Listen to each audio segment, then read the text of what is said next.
Nuclear war in Germany from 2025. How did this video come about? Where does it belong? My name is Joachim Wernicke. This video is my personal, private presentation. Brief introduction. Born in Berlin in World War II, survivor of a bomb attack on Berlin.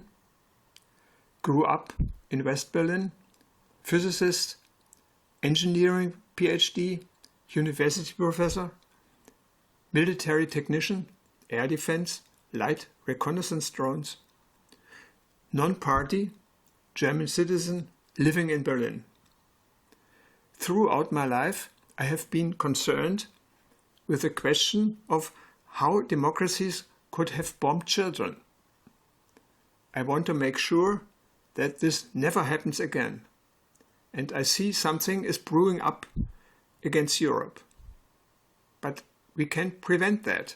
In my opinion, the decisive step is the German signature of the Nuclear Weapons Prohibition Treaty. For me, the most important goal in the upcoming federal election. I have to apologize in advance for my poor English pronunciation. A scenario from the future, possible from 2025, even likely. Tensions between the US and Russia are escalating. A new nuclear missile duel is armed in Europe, as it was in 1985 to 87. New American medium-range missiles, like the Pershing II of the 1980s, are now stationed in Europe, on the land, and on American naval ships, with ranges deep into Russia. The accurate new Pershings are able to destroy the deep underground bunkers of the Russian leadership. A decapitation strike, every shot a direct hit. Russian Iskander missiles are in Kaliningrad, the formerly German Königsberg, East Prussia, with ranges up to the American command centers for Europe, all in Germany. There are tons of US military facilities here. But the really important ones, buried deep underground, are, as far as I know, the command centers in Stuttgart, Ramstein, Wiesbaden and Spangdahlem. Here too it is about the decapitation strike by precise Russian nuclear missiles. Without these command bunkers, the US troops and their missiles in Europe are without command, therefore useless. Can't the anti-aircraft defense shoot down the missiles from Kaliningrad? No, they are too fast and maneuver in a hypersonic zigzag course. No chance. There are other important US positions in Germany, but to my knowledge, no others that are buried so deep that only nuclear hits can destroy them. There are also NATO facilities on German soil. But they won't interest the Russian military any more than they will interest the US military. Only the direct troops of the US armed forces are counting. The missile positions on both sides monitor each other via electronic warning systems. A nuclear duel. And then it happens. Missiles take off in Kaliningrad. After a flight time of 7 minutes, they hit Germany, precisely above the bunkered US command centers. Nuclear so-called low-yield warheads destroy these deep underground bunkers because even the largest conventional bombs would be too weak for them. Nuclear low-yield means, in the language of today's military, like the atomic bombs on Hiroshima and Nagasaki in 1945. Explosive energy less than 20,000 tons of conventional explosives, in military jargon 20 kilotons. The 4 American bunker targets have been destroyed. The American command system in Europe no longer exists. The nuclear duel is over. Here the process at the hit location.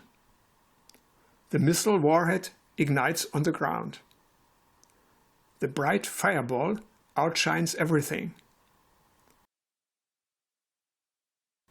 The crater becomes visible. The shock wave stirred up the ground all around. The fireball rises and forms the characteristic mushroom cloud with the remains of the bomb and soil material that has become radioactive. The mushroom cloud forms the cloud of dust that is traveling with the wind. Its radioactive particles sink to the ground, the so-called fallout. A couple of scenes from the situation on the ground. First, the flash of light, brighter than 1,000 suns. Everything combustible is on fire. Then comes the pressure wave and a hurricane-like storm. Total destruction and burial through crater material within 2 kilometers of the explosion center. Here, the development of the fallout trace on the map, shown for the example of the US Supreme Command EUCOM in Stuttgart-Vaihingen. Clear weather, steady wind to the east, typical wind speed. Up to around 50 km in the direction of the wind, radioactive fallout with a strength that unprotected persons absorb a lethal dose of radiation. The development of this fallout trace is finished about 1 hour after the explosion. The zones of strong damage thus remain restricted to German territory. How do the people in the target area experience the attack? In the immediate vicinity of the explosion, there is no painless vaporization in a flash, but mostly a miserable perishing, seriously injured in the radioactive and burning landscape of rubble. Doctors cannot alleviate because they are helpless victims themselves. Rescue teams cannot enter the area because of the high levels of radioactivity. No destruction in the fallout area. Depending on the distance from the explosion point, people generally still have the chance to escape by car. But in which direction to flee? Nobody knows how the fallout spreads. Am I in a radioactive area? What dose of radiation did I take? Those with a fatal radiation dose die within hours or days. The suffering of the radiation-sick survivors lasts for months or even decades, depending on the radiation dose. Radiation sickness is not really curable because most of the body's cells are damaged. The political side. Immediately after the missile hits, the Russian president calls his American counterpart and informs him that a technical error has occurred in the automatic alarm system. The sensors would have detected a critical lineup of the new American Pershings and triggered the attack. That may or may not be the truth. Russia deeply regrets the disaster and will immediately send help to Germany and pay compensation. The American president immediately condemns the Russian attack against Germany in the strongest possible terms. At the same time, he calls for prudence. Militarily, he does nothing. This is because he has to reckon with the fact that the Russian intercontinental ballistic missiles are on high alert. So there is nothing he can do without endangering the heartland of the United States. His hands are also tied politically because Russia immediately recognized its responsibility for the disaster. In a special session of the Bundestag, the majority of the members of parliament pass an ad hoc law to terminate the military residence contracts with the USA immediately. for good cause. In other NATO countries too, the parliaments are rushing to close the US bases in their countries. For the US, this means the end of its 8 decades as a European power.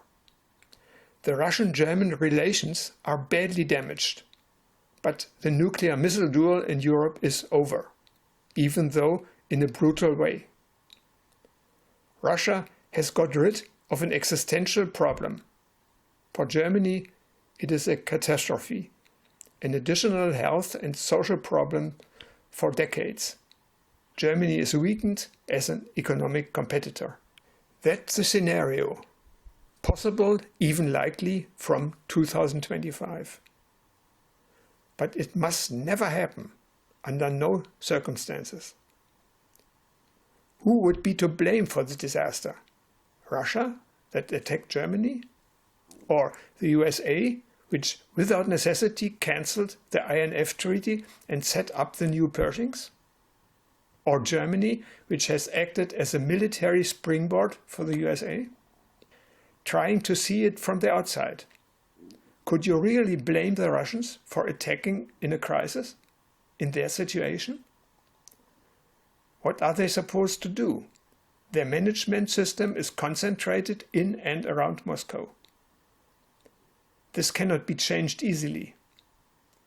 Suppose, in a perceived crisis, the Moscow government, with alarming sensor signals, sees itself faced with the choice of either waiting for an American decapitation strike, this means for their own death, or they can get rid of this danger by carrying out a preventive attack on the critical targets in Germany.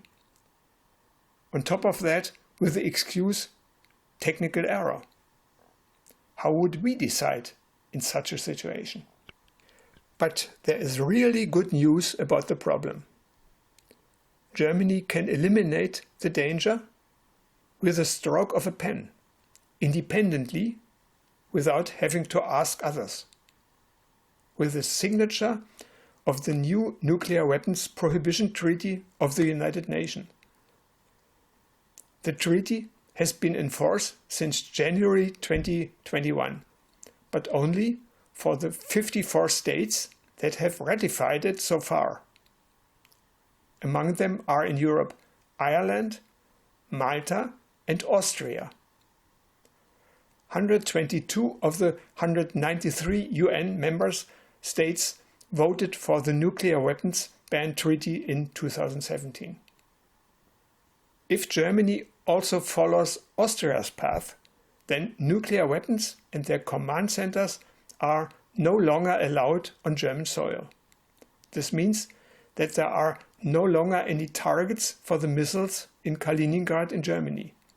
The danger is averted. We can then justifiably tell the Russians, we did our homework. It is now your turn to take your nuclear missiles away from Kaliningrad. Or the other way around. Can we demand such a concession from Russia as long as we leave our country to the USA, Russia's main adversary, at their own disposal? However, we have an obstacle in our own house. The German government is following the wishes of the USA and has so far refused to sign the Nuclear Weapons Ban Treaty, even though 80% majority of the German citizens want it. So the goal is to achieve this signature.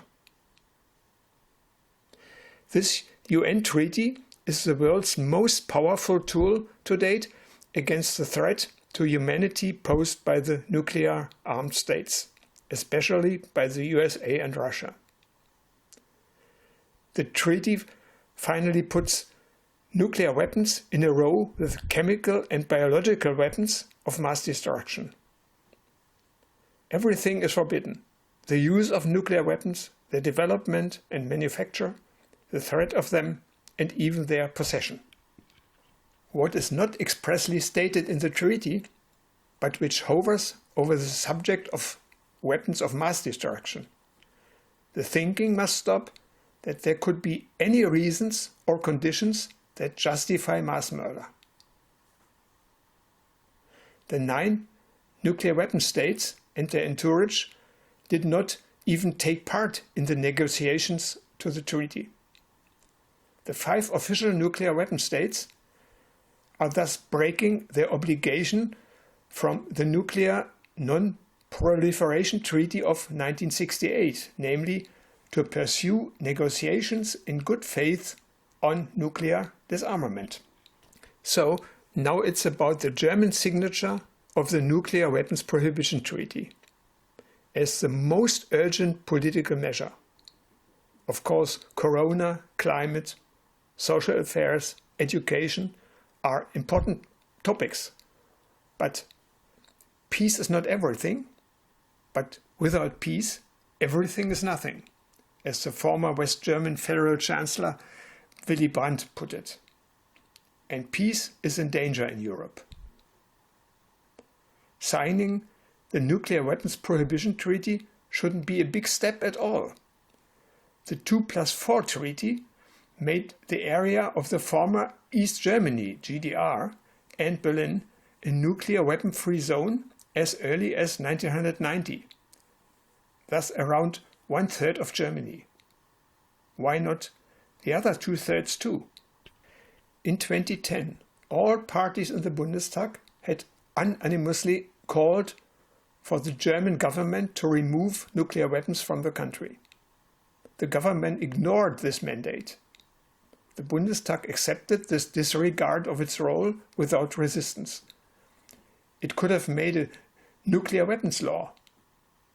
It did not do it. One thing in relation to Russia only affects the Germans.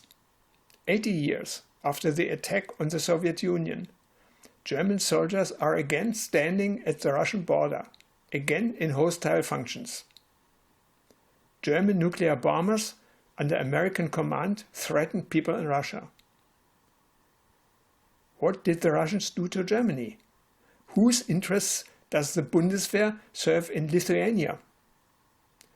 Didn't the Russians deserve a listen and understanding from Germany from the unexpectedly generous behavior of the head of state, Gorbachev, in 1990? As you can see on the map, NATO's eastward expansion shows that their generosity to the advantage of Germany in 1990 turned to their own serious disadvantage. What sound does the German criticism have of the democratic deficiencies in Russia, given obvious double standards? When it comes to apartheid conditions in Estonia and Latvia, residents of Russian descent as non-citizens, it is looked the other way. It is also looked the other way at the NATO allies Poland, Hungary and Turkey as they slide into dictatorship. And both eyes are kept close toward business partners ranging from Saudi Arabia to China. Could in the Russian leadership and in the military arise a mood like this? We have a specific problem with the Germans. Can that lower the inhibition threshold for the missile scenario? And as a comment on the subject of German criticism of Russian democracy, what about democracy in Germany? What about parliamentary group discipline in the Bundestag? As a result, members of parliament are ultimately party employees who are bound by instructions. The democratic separation of powers between government and parliament is short-circuited. The parties obviously also serve interests outside of their electoral mandate. Members of the Bundestag may receive any additional income from commercial enterprises and foreign states. They are allowed to keep secret from whom they have received how much for what. An invitation to corruption. Where is the transparency of these processes? What about the lack of a referendum in Germany on the federal level? Without this option, the ballot papers for the federal election become blank checks for the next 4 years. During the election period, the citizens have no way of influencing federal politics. We see a result. 82% of the citizens want the atomic bombs out of the country. Instead, they are being modernized, and a new nuclear bomber, F-18, is to be purchased from the USA. In other democracies, including the United States and Russia, a national referendum is guaranteed in the constitution. Since 1990, the German Basic Law has been calling for a German constitution in its final article 146. Where is this constitution? Should we in Germany, of all people, throw stones out of the glass house on the subject of democracy? Nuclear war in Germany? Only in Germany? Isn't that sowing panic? We are not doing anything to anyone. Don't the nuclear bombs ensure peace? Wouldn't nuclear war inevitably spread worldwide, or at least across Europe? Isn't everything to be expected, but no nuclear war in Germany? Unfortunately, it is to be expected. Exactly such a nuclear war danger in Germany was already very acute, namely 1985 to 87. Keyword NATO retrofitting. The older ones remember well. Brief flashback. Back then, the Soviets had deployed SS-20 intermediate-range nuclear ballistic missiles, with Western Europe in their crosshairs. Why they did that remained unclear, because they already had 5,000 nuclear warheads on intercontinental ballistic missiles, with which they could shoot at America, but just as easily cremate all of Europe, X-fold, and now a few more times with the SS-20. What would have been the benefit for anybody? But NATO claimed that the balance of nuclear deterrence between East and West was upset by the SS-20. NATO would have to compensate for this by bringing new long-range American nuclear weapons to Europe. It was about fast intermediate-range ballistic missiles Pershing II, official range 1,800 kilometers. They should be located only in West Germany. In addition, slow-winged bombs called cruise missiles, GLCM, were stationed also in some other NATO countries. The message to the Soviets was either you take the SS-20 away, or the new American nuclear weapons are coming. And that happened then in 1984. US strategic nuclear ballistic missiles Pershing II came to West Germany. However, NATO had compared apples with oranges. The new American weapons had a decisive new ability that the Soviet nuclear weapons still lacked at the time. Hit accuracy of a few meters. Every shot is a direct hit. And the Pershings would stand or drive around in Germany completely open and unprotected. It was this information that in 1981 gave me first doubts about the official information on NATO retrofitting. Hit accuracy, range, and open, unprotected deployment of the Pershing II for me didn't fit to the word defense, but to the term fast strike, use them or lose them. And I pulled the thread further out of the ball, and it got longer and longer until today. Why does a nuclear bomb have to hit with meter accuracy? In order to crack a deep underground bunker, it has to explode exactly above the center of the bunker, because the earthquake wave breaking concrete is strongly dampened in the ground. For the first time, US missiles were able to hit and destroy deep underground command bunkers. And Moscow was within the range of the Pershing II from West Germany, flight time 10 minutes. The Pershings could have smashed the Soviet leadership structure in a surprise attack, a decapitation strike. A fashionable work back then. Victory in nuclear war finally appeared possible again, after decades of the formula, whoever shoots first dies second. It was annoying for the military to have the most powerful weapons, but never to be allowed to use them. That should change now. The Soviets reacted. In 1985, SS-23 short-range nuclear ballistic missiles appeared in East Germany and Czechoslovakia. Judging from the short distance and their range, these missiles were aimed at West Germany. Flight time there around 5 minutes. And there the main targets were the US European command bunkers. From there, the orders for the Pershing II troops came. The Soviet decapitation attack against the US military in West Germany had been prepared. Because of the short flight times, both sides were forced to trigger the counterattack automatically, following signals from their electronic warning systems. Because any human reaction would have been too slow. The downside? A technical or human error on either side could have sparked nuclear war.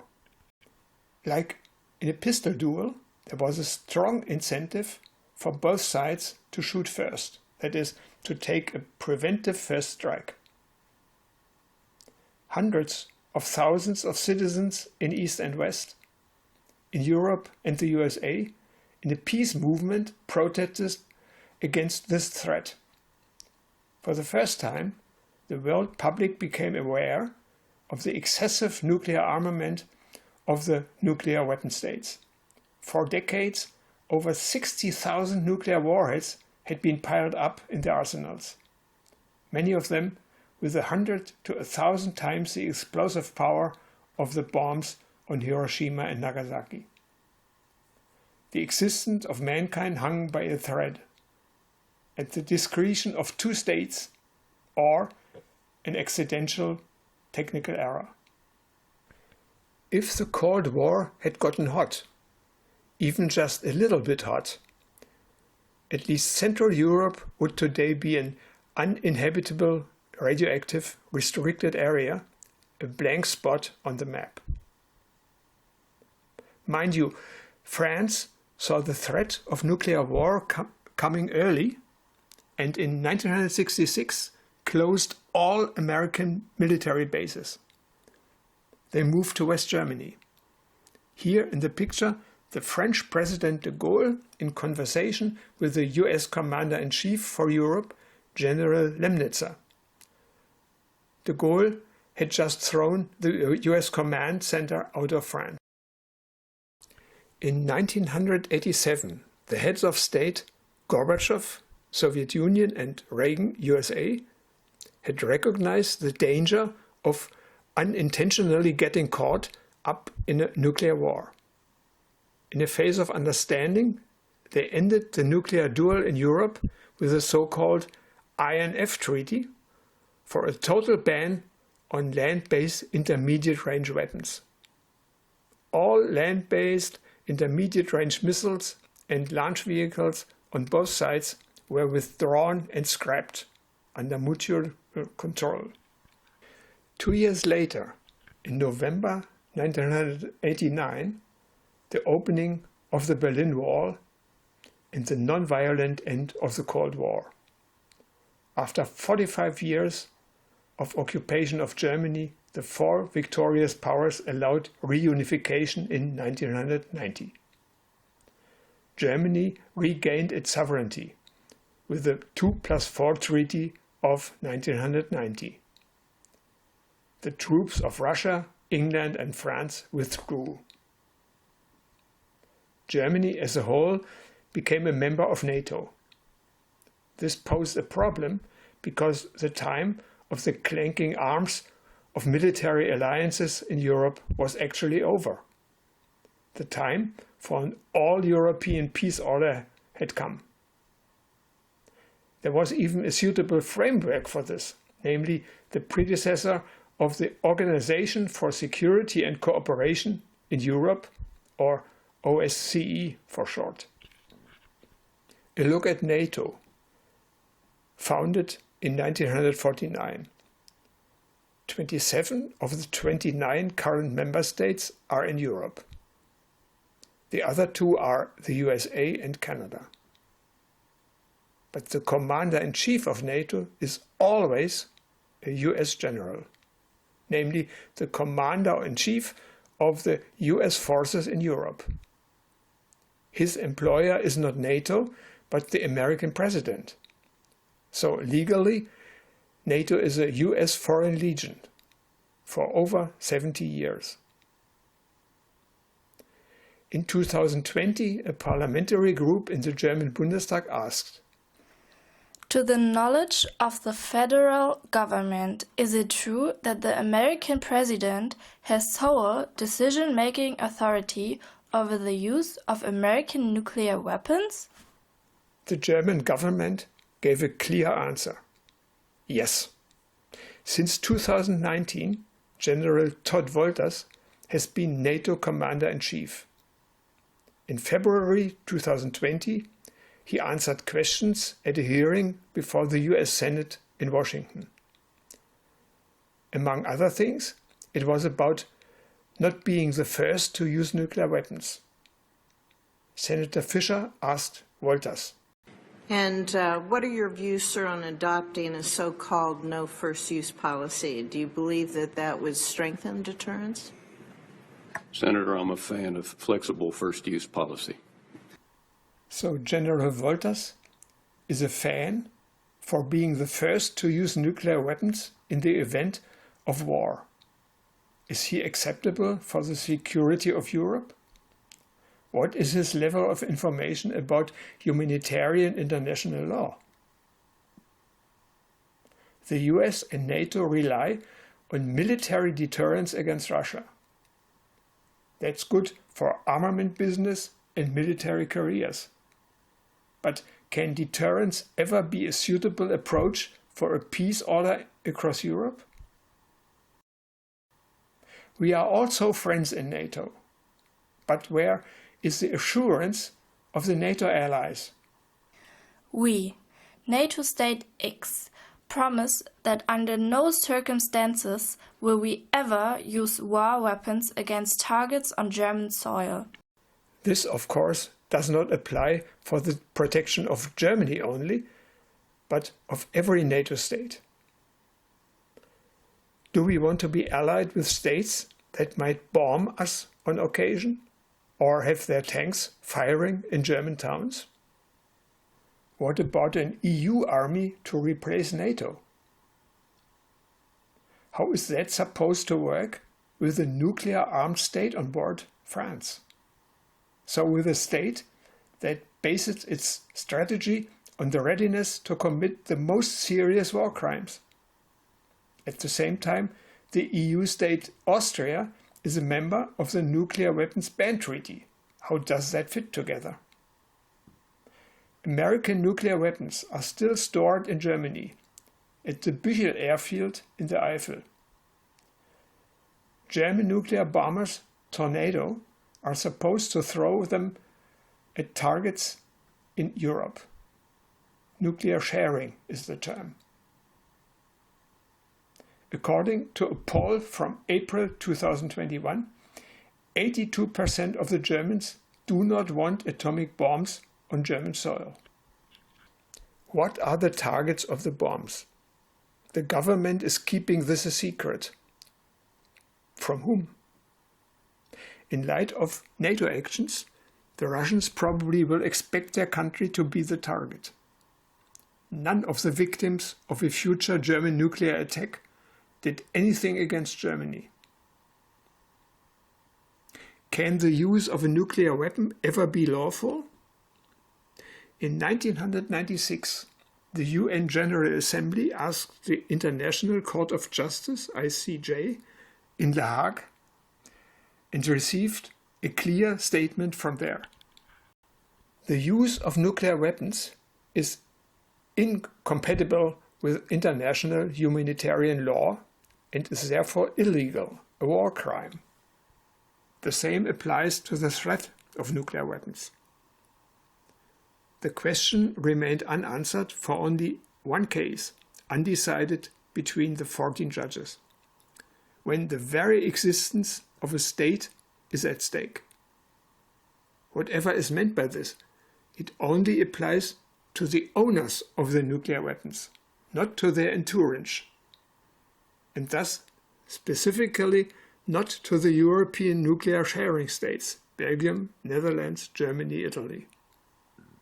Suppose, for instance, a German pilot dropped one of the American nuclear bombs from Büchel over an inhabited area and detonated it. This will not be so easy in the specific case, because to throw a free-for-all bomb, the pilot has to fly close to the target. It will be a valuable target, and that is why it has modern anti-aircraft defenses.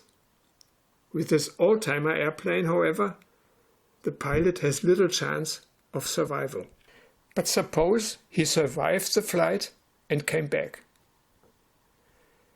Does he have to face charges before the International Criminal Court, ICC, as a war criminal with the prospect of imprisonment?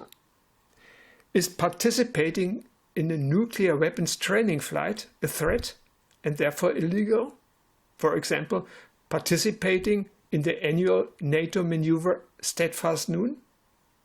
Germany is a member of the ICC and has submitted to its jurisprudence. The USA and Russia incidentally not. So the German government cannot protect its soldiers from charges before the ICC.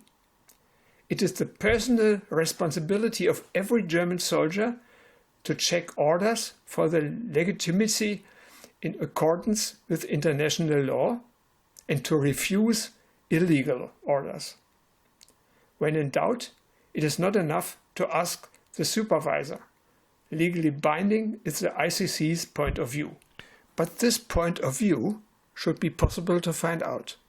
In response to an official request, the ICC will presumably announce its legal opinion as to whether the use of nuclear weapons and nuclear training flights by Bundeswehr personnel are punishable. Such a request could come from the Bundestag or from affected pilots. The answer would bring the lack of legal certainty to the Bundeswehr personnel who have to do with nuclear weapons on an official basis. The outcome could have an impact on the future of nuclear sharing in Europe. But the problem that has grown tremendously from 1990 to the present day is not NATO at all. In itself, NATO is sovereign-friendly. Otherwise, according to its constitution, the USA could not have been a member of NATO. When NATO declares an alliance case, according to the famous Article 5 of the NATO Treaty, each member state decides independently whether to join fighting or, for example, to write a diplomatic note. There is no obligation for military assistance in NATO. The core problem is that US troops stayed in Germany after the Russian troops withdrew in 1994. And these American troops have the right to defend themselves at any time at their own discretion, with weapons of their choice, no matter what the hosts think of it. A severe danger to become the battlefield for foreign wars. For this reason, many countries in NATO do not allow foreign troops to be stationed. These include our neighbors France, Denmark, and the Czech Republic. The German government could do the same. The largest gathering of American military personnel in Europe was and still is in Germany. This has nothing to do with Germany's NATO membership. A look at the number of US troops in the NATO countries confirms Germany's absolute leading role today. More US soldiers are stationed in Germany than in all other European countries combined. 64,000 in total, almost 2/3 of them in Germany, and those with nuclear weapons on top of that. When troops of the former victorious powers withdrew from Germany in 1990, it remains completely unclear to this day why the Soviet head of state Gorbachev did not speak plainly with his American counterpart Bush Sr. "We'll go if you go too. If you stay, so will we." Everyone would have understood then. But Gorbachev did nothing of that sort. His troops withdrew 1,000 kilometers to the east. The American troops stayed in Germany. Gorbachev had sold the 1945 Soviet rights of the war victor for the equivalent of 10 billion euros. It was West German money, not a cent from the USA. No wonder today Gorbachev is widely seen in Russia as the one who crossed a red line in 1990 to a serious disadvantage for his country. By mid-1991, the Warsaw Pact, the Soviet counterpart to NATO, was dissolved. This gave the Eastern European states their sovereignty back. They became independent and military neutral states. Half a year later, even the Soviet Union dissolved itself. Its constituent parts became independent states. Russia became the legal successor and owner of the Soviet nuclear weapons. Only Belarus, hatched in red in the map, remained politically and economically closely linked to Russia. This created in 2 steps a broad strip of militarily neutral states between the NATO area in Western Europe and Russia, from Scandinavia to the Mediterranean. This situation would have been ideal for the start of an all-European peace order under the OSCE. NATO would have been absorbed in it. The Americans could have stayed as guests in their locations in West Germany. However, they did not do that, but they used these military bases for a change of wars of their own in the Middle East and Africa, all wars of aggression. The US Secret Service CIA has committed drone murders in various countries via the US military base in Ramstein to this day. The German governments have tolerated this behavior of our guests so far, although it obviously violates the 2+4 Treaty of 1990. The governments of the Federal Republic of Germany and the German Democratic Republic reaffirm their declarations that only peace will emanate from German soil. No other government in Europe allows such constant abuse of its land by a foreign power. As a result, the host country itself unintentionally becomes a war party.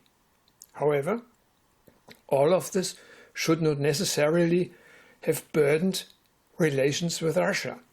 The majority of Germans were grateful to the Russians for making reunification possible and having withdrawn their troops. But in 1997, the US began to expand NATO to the east. The Russians could no longer care less. In the circumstances under which the eastwards expansion of NATO took place, played a decisive role in this. In the spring of 1990, US Secretary of State James Baker had promised Soviet leader Gorbachev that NATO will not expand 1 inch to the east. NATO Secretary General Werner and West German Foreign Minister Genscher had also committed themselves to this. But as US historians found out, NATO's eastwards expansion was already a done deal in Washington at the beginning of February 1990. Gorbachev had been lied to with the participation of West German politicians in the course of the negotiations on German reunification. When asked about the lie, the US government claimed that no written contract had been concluded about this. So the US government was acting like a malicious businessman. This destroyed a lot of trust. One could also say, however, that Baker kept his word. NATO did not advance 1 inch to the east, but 1,000 kilometers. In 1997, the USA tried to calm the indignant Russian leadership with the so-called NATO-Russia Founding Act. No nuclear weapons in countries of the former Warsaw Pact, and additional essential combat troops not permanently stationed there. Everything sounded good at first. When Russian President Putin took office in 2000, he had counted on cooperation with the West. In 2001, he spoke about it in the Bundestag in German language. He received strong applause from all political groups. A time for peaceful cooperation in Europe seems have to come. But in 2004, the USA began to bring parts of the former Soviet Union into NATO: Estonia, Latvia, Lithuania. The US tried also to get Ukraine and Georgia into NATO, but France and Germany blocked this project in 2008 in the NATO Council. Consequently, the US went its own way. From 2010 onwards, bypassing NATO, they concluded direct bilateral stationing agreements for American troops with former Warsaw Pact states and Soviet republics. The US government invested the equivalent of 4 billion euros in Ukraine to support civil society, according to its own statements. Such a sum of money can be used to buy influence, especially in a country that is heavily burdened with corruption. In 2014, there happened a violent change of government in Ukraine. The background of these events is unclear. The new government was oriented towards the United States. It declared that it would terminate the lease agreement with Russia for the Sevastopol region on the Crimea Peninsula. This contract was completed until 2042. The Russian Black Sea Fleet would have lost its home port. With all this, a second red line was apparently crossed for the Moscow leadership. Putin pulled the emergency brake. With the help of a referendum, he reintegrated the Crimea into the Russian State Association as it was before 1953. The West criticizes this as an annexation violating international law. Would Western Europe been safer if the American flag flies over Sevastopol instead of the Russian flag? At the same time, in 2014, military fighting began in eastern Ukraine. It was about greater regional independence from the central government. 20% of the Ukrainians are Russian-speaking, historically mainly in the east of the country. To what extent Russia covertly supported this conflict with military and material is unclear. In any case, American weapons poured into Ukraine. In 2017, the US received a naval base on the Ukrainian Black Sea coast, Ochakiv Naval Base. bilateral treaty outside of NATO. Since 2014, NATO has revived its old enemy image, claiming that Russia wanted to recapture formerly Soviet NATO areas. The Crimea would just be the beginning. There is no evidence for this. From a military point of view, it would also be completely implausible. NATO is conventionally many times stronger than Russia. Should Russia ever get involved in a war with NATO and the USA, it would certainly not be in a border quarrel with relatives, but against the central structure of the US military in Europe, thus against the US command posts in Germany. The West rightly emphasizes democracy. Couldn't the conflict in Ukraine be resolved according to these very rules? Neutrally monitored referendums. Which state do the citizens there want to belong to? In 1997, the NATO-Russia Council was established as a meeting point to solve problems together. But the opposite happened during the tension in 2014. NATO unilaterally put the contacts on hold, practically up to the present day. NATO claims that Russia must be deterred by military strength. Couldn't the opposite be true? Russia sees itself threatened within its borders by NATO and, above all, by the USA? 80% of Russians see it that way, as the German Federal Center for Political Education found out in a Europe-wide survey in 2019. Is NATO not involved in this mood in Russia? Wouldn't that have to be resolved in confidence in the NATO-Russia Council? Doesn't the NATO thesis of deterrence contradict everyday life experience? I don't get along well with my neighbors because I scare them off, but because I don't scare them off. If there is a problem, we have to talk about it. Ringing the neighbor's doorbell with a pistol in hand does not solve a single problem, but creates new ones. American B-52 bombers have been flying over Ukraine since 2020, as reported by the US Supreme Command, EUCOM, in Stuttgart. They are nuclear bombers. In 2020 and 2021, after 25 years of calm, major NATO maneuvers took place in Europe for the first time, under the name Defender. Hundreds of tanks and thousands of soldiers were brought to Germany from the USA. This is surprising because the time of the great tank battles is technically over.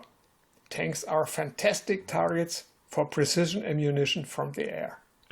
The NATO troop movement in the maneuvers went against the Russian borders in Estonia, Latvia and Lithuania in 2020, and additionally against the Black Sea area in 2021.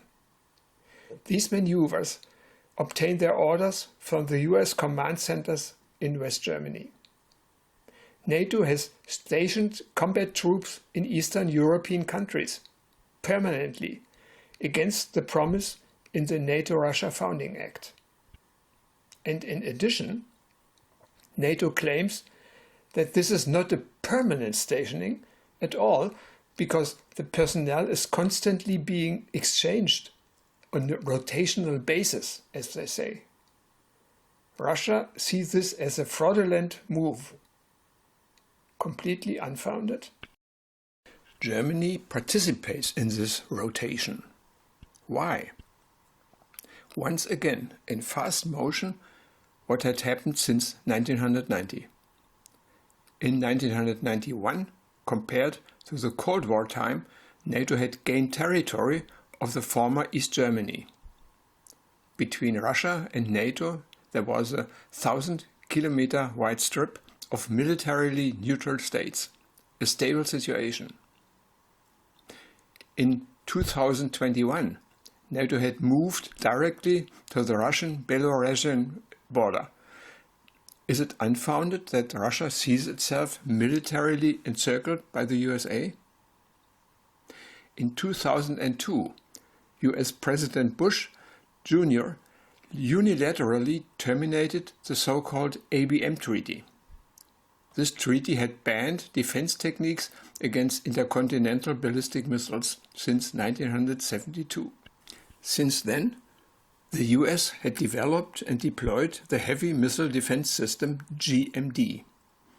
But Russia accepted that and did not even begin to develop its own missile defense, because it found a way to make its intercontinental missiles immune to American missile defense through new warheads that maneuver in a zigzag course. There is no defense against this in the foreseeable future. Hypersonic is the buzzword.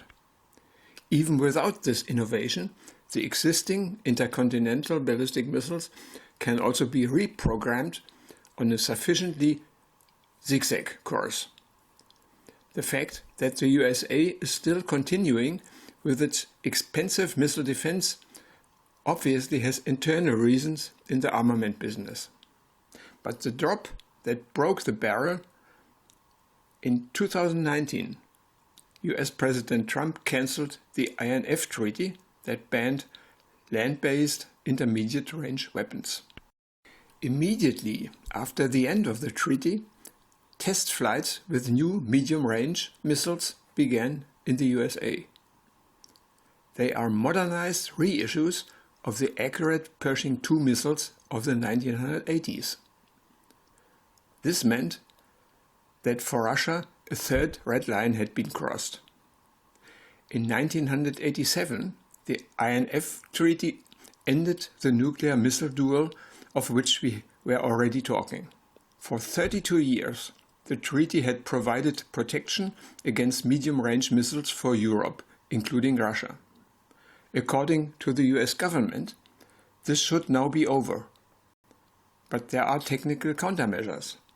Fortunately, from the Russian perspective, unfortunately, from the German perspective. Why the termination of the INF Treaty?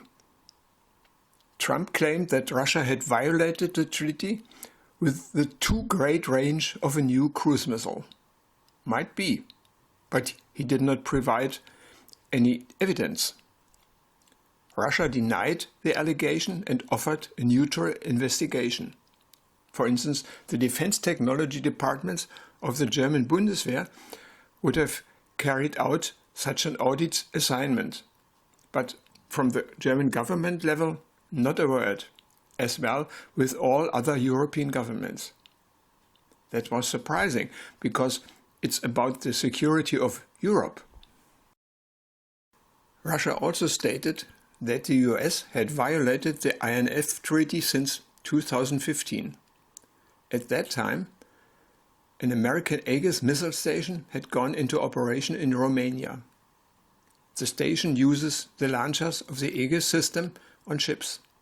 These so-called vertical launchers can also fire long-range cruise missiles.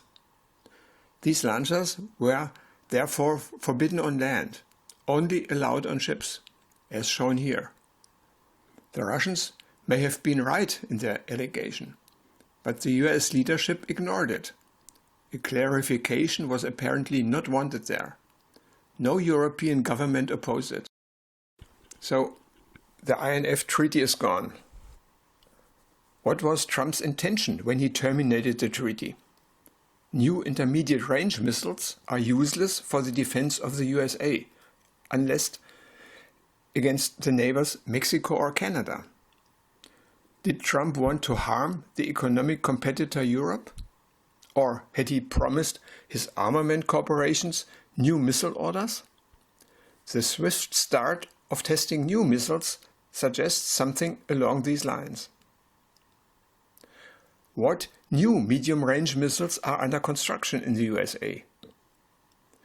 It's about a modernized revival of the accurate Pershing II missile of the 1980s in two versions. LRHW for land use, CPS for ship use. Unspeakable abbreviations. Therefore, let's just call the two missile variants the land Pershing and the sea Pershing. How many of the new missiles are to be built? This has not yet been officially determined. The US military budget stands at the equivalent of 2 billion euros for 2020-21. A further 7 billion euros are planned for another 5 years. So it should be a few hundred pieces in total, and a little more sea Pershings than land Pershings. Of the old Pershing IIs, almost 300 had been built. The manufacturer of the new Pershings is the Lockheed Martin Corporation. It recruits young employees here for the conventional prompt strike contract, thus CPS, the sea Pershing. Good salary, interesting working conditions where money doesn't matter, new things that no one has done before, so personal satisfaction and affirmation. Can you blame young people when they happily accept jobs like this? At their age, can they already have the overview to recognize for whose use and, in the case of weapon manufacture, for whose damage they are doing their enthusiastic work? This question hardly ever comes up in school lessons. Here, an advertisement image for the land Pershing. The new American missiles are to be deployed from 2024. No government, and not even NATO, is talking about where this should happen and against whom. But it is clear from the map where else in the world, if not in Europe. And in the US conflict, against whom, if not Russia. So the new Pershings, again in West Germany, like from 1984. By the way, how about it the other way around? Russia is stationing Pershing-like missiles, let's say somewhere in the Caribbean, range deep into the USA. The Cuba crisis of 1962 was such a case. The USA ultimately threatened the great nuclear war. The Soviet Union withdrew its missiles from Cuba. The sea Pershings come on ships of the US Navy, like an Aegis destroyer shown here. The US Department of Defense expressly advises that the naval stationing avoids dependence on host countries. No longer the need to ask foreign governments for permission. The question arises, just by the way, the INF Treaty banned land-based missiles only. Did US President Trump, by terminating this treaty, damage the interests of his own country? The new sea Pershings he could have built and set up under the INF contract. But under INF, Russia was not allowed to have missiles that range further than 500 kilometers. The 1,000 kilometers from Kaliningrad to Ramstein were forbidden. Thanks to Trump, they are now allowed. A decisive advantage for Russia, a massive danger for Germany. Did Trump want to do his counterpart Putin a favor?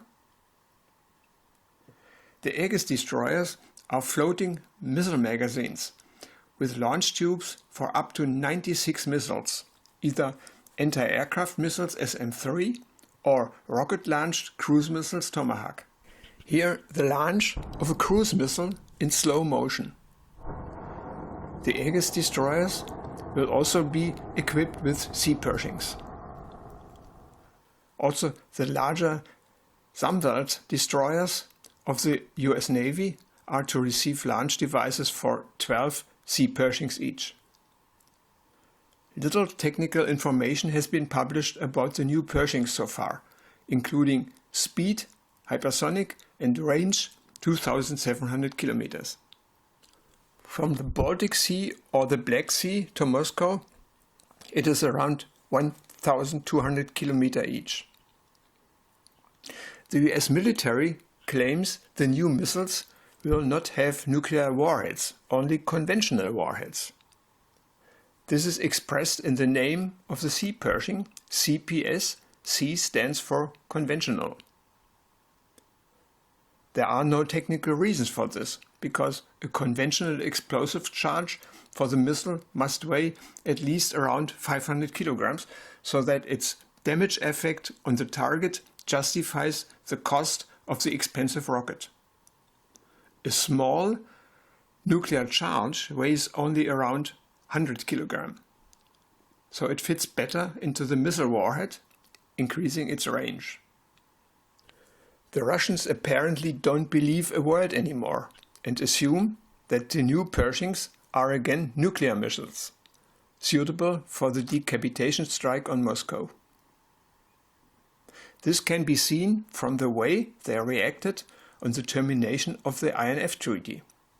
They stationed Iskander-M nuclear missiles in the Russian enclave of Kaliningrad, formerly Königsberg, East Prussia. From a military point of view, this is an extremely unfavorable location, caught between Poland and Lithuania, so close to NATO positions.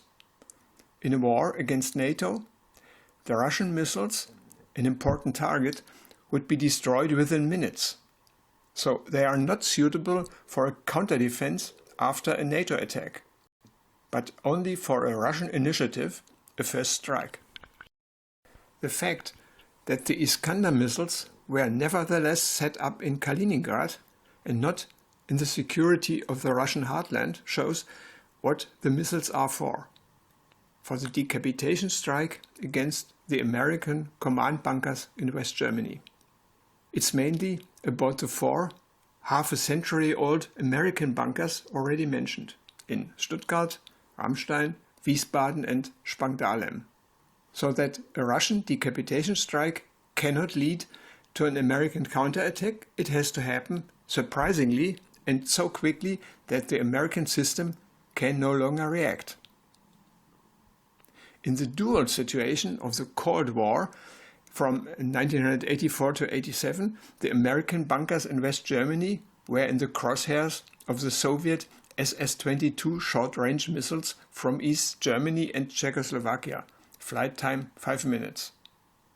But today there is NATO territory. Therefore, Iskander is the modernized and more accurate successor of the SS-23 in Kaliningrad.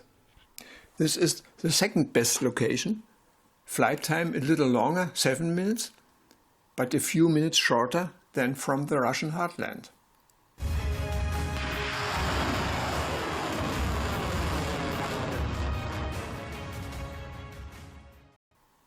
To destroy a deep bunker, it takes a nuclear explosion. But if it's ignited precisely above the center of the bunker, a so-called low yield is sufficient. This term has come into vogue among nuclear weapon states in the recent years. Anything under 20 kiloton is considered low yield. That is supposed to sound harmless. The two nuclear bombs on the Japanese cities of Hiroshima and Nagasaki in 1945 were low yield, according to today's military term. The new Pershings are expected to be operational in 2025. And with that, at the latest, the new nuclear duel is in place.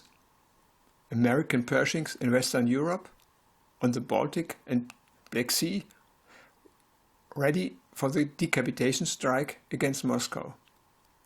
Russian Iskander missiles in Kaliningrad, ready for the decapitation strike against the US command bunkers in Germany.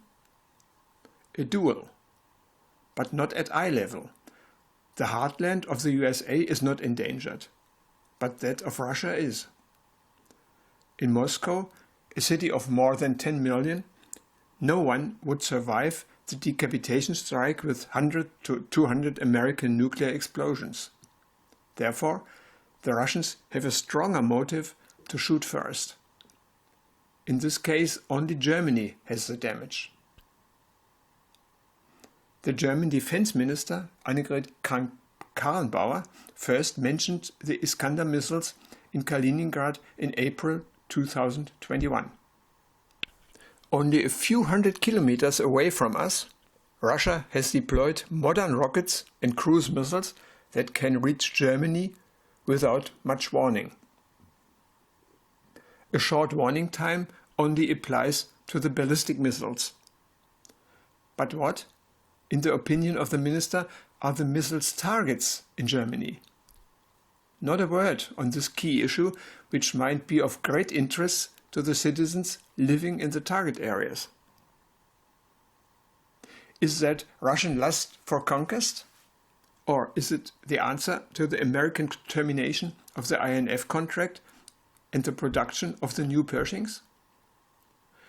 Wouldn't it make sense to discuss this in the NATO-Russia Council? As long as the new Pershings are not there, the Russians have no reason for a first strike against the US bunkers. But when the first 100 new Pershings are ready for use, things will look different. One could rightly object the Iskander-M missiles fly only 480 kilometers. This is actually the official Russian statement. It's just enough to reach Berlin. But there are no relevant military targets. It's about the 1,000 kilometers to the US bunkers. The official range for Iskander, however, applies to a conventional warhead with around 500 kilograms of explosives. Here, a 500 kilogram bomb, a dud from World War II, defused by ammunition experts. A low-yield nuclear warhead weighs less than 100 kilograms. Here is a current example from the USA. With that, the missile will, of course, have a greater range. Nuclear bombs can be built even lighter. Here, the US Army model Davy Crockett of the 1960s, only 25 kilograms. Firing range from the portable recoilless cannon was up to 4 kilometers. The project was stopped when the discussion arose that, depending on the wind direction, the soldiers would kill themselves at the launch site due to the radioactive fallout. In terms of rocket technology, Iskander-M is very similar in size and weight to a single-stage Pershing II, as shown here in the 1986 photograph from the USA. The Pershing IIs, which came to West Germany, all had a second propulsion stage, so they were somewhat longer. The Russians could also modify the Iskander in Kaliningrad to become a two-stage rocket using technology at hand. The launch vehicles are so spacious that 2 Iskander-M can fit in, or a slightly thicker one with 2 propulsion stages, like here in the photo montage. Who will deny that the Russians are able to build a rocket with 1,000-kilometer range? So the technical requirements for the missile duel will be in place on both sides from 2025. 9 states have nuclear weapons today. The United States and Russia lead by far, each with at least 20 times more nuclear warheads than any other country. China, France and England are roughly on par in second place. Israel, India, Pakistan and North Korea have significantly smaller arsenals. Interestingly, China is not participating in the US and Russia nuclear race. The country maintains a secure minimum nuclear deterrent and does not consider nuclear weapons to be decisive in a future conflict with the United States. So, the oversized nuclear race between the USA and Russia is unique in the world. If these 2 atomic arsenals would collide, it would be the end of civilization on the planet. Why don't the two of them sit down and arrange, we'll stop the dangerous madness?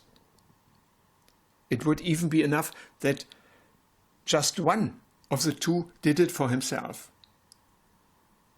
Assuming that the US would unilaterally withdraw from the race and disarm down to a minimum deterrence to the same level as China.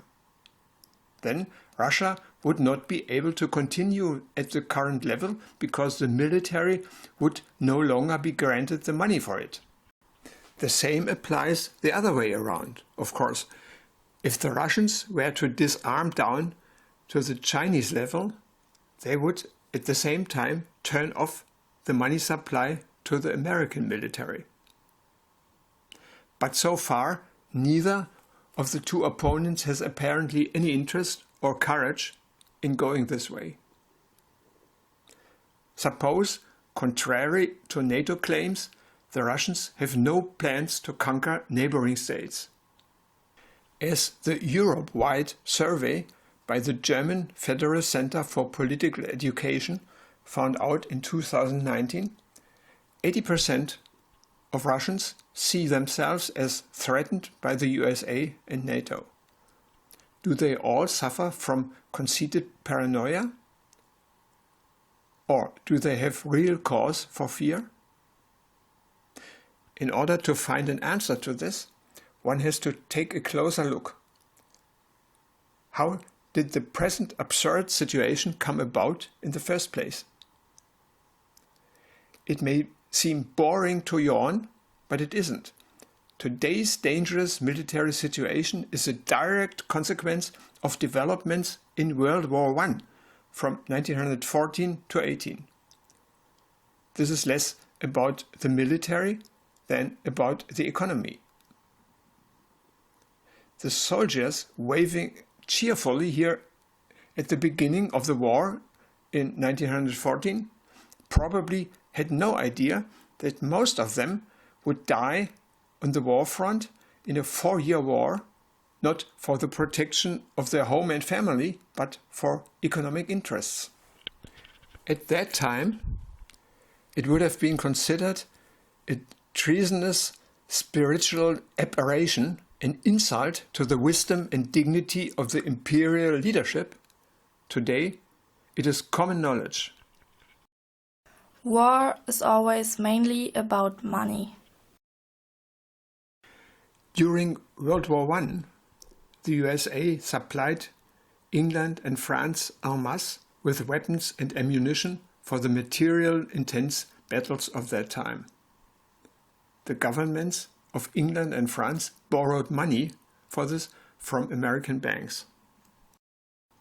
Rollers of artillery fire made from millions of shells plowed the battlefields, crater after crater. On the German side, the war should have ended after 6 months at the latest, because the ammunition stores would have been empty.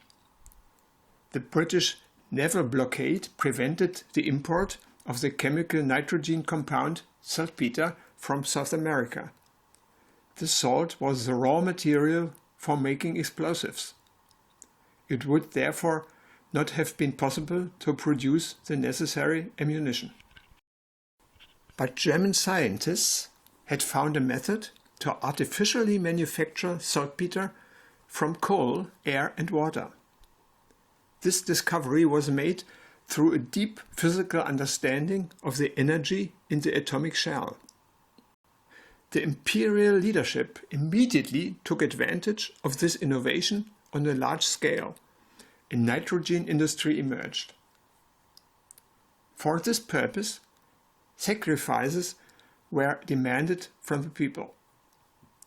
So the war could drag on for over 4 years, driven on both sides by economic interests.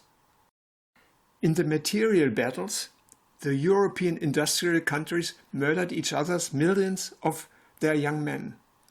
Millions more who survived were severely damaged or traumatized, a weakening of the whole of Europe compared to the USA. From 1917 troops from the USA also took part in the fighting in Europe. At the end of the war, in 1918, England and France were heavily indebted to American banks.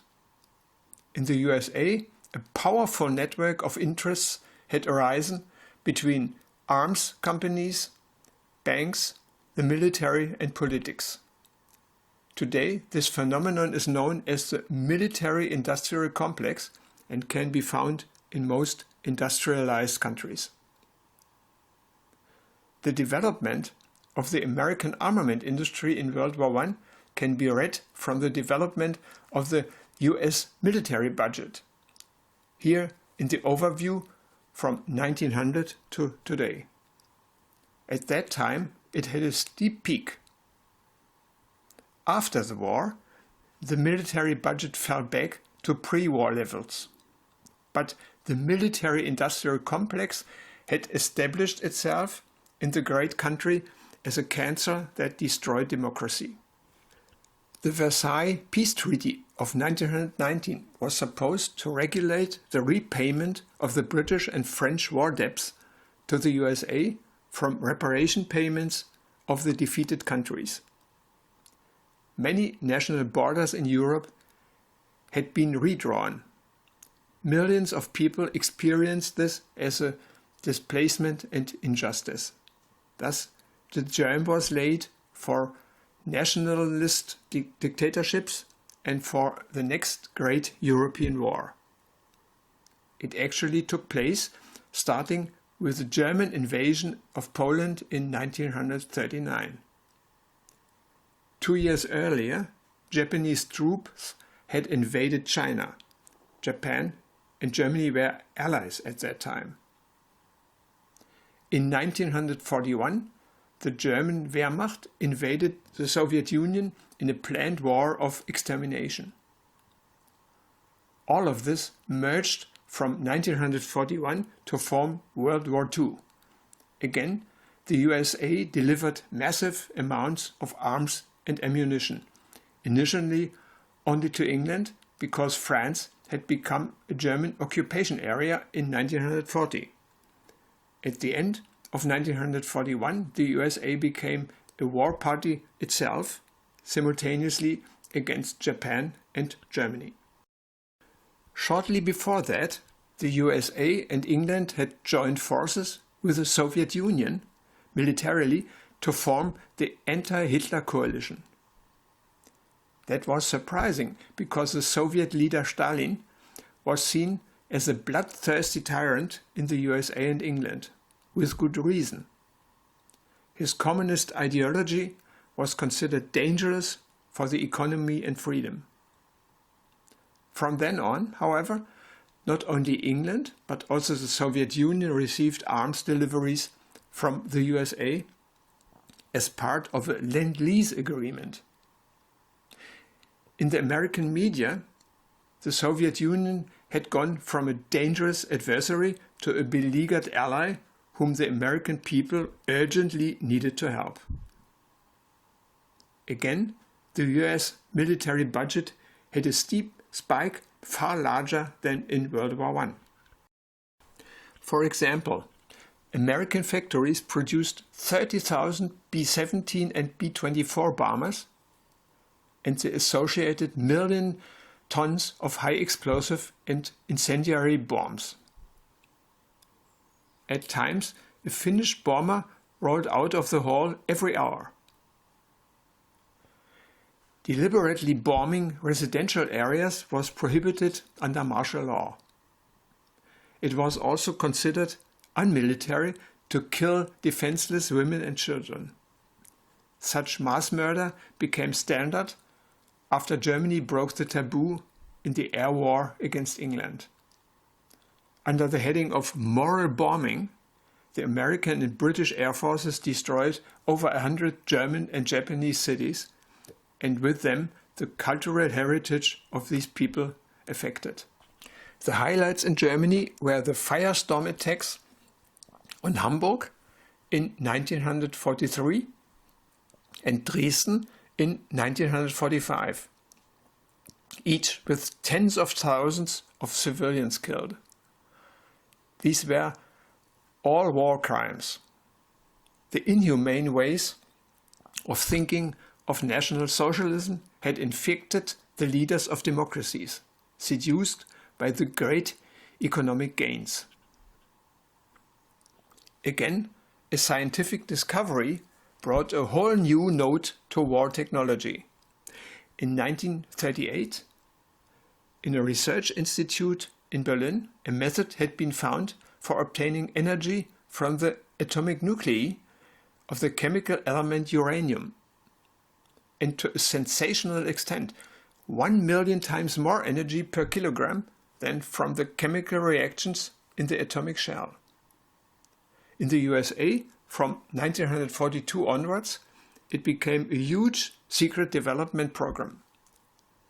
On August 6, 1945, an atomic bomb called Little Boy fell on the Japanese city of Hiroshima. 3 days later, a second bomb called Fat Man hit Nagasaki. Both cities were totally destroyed.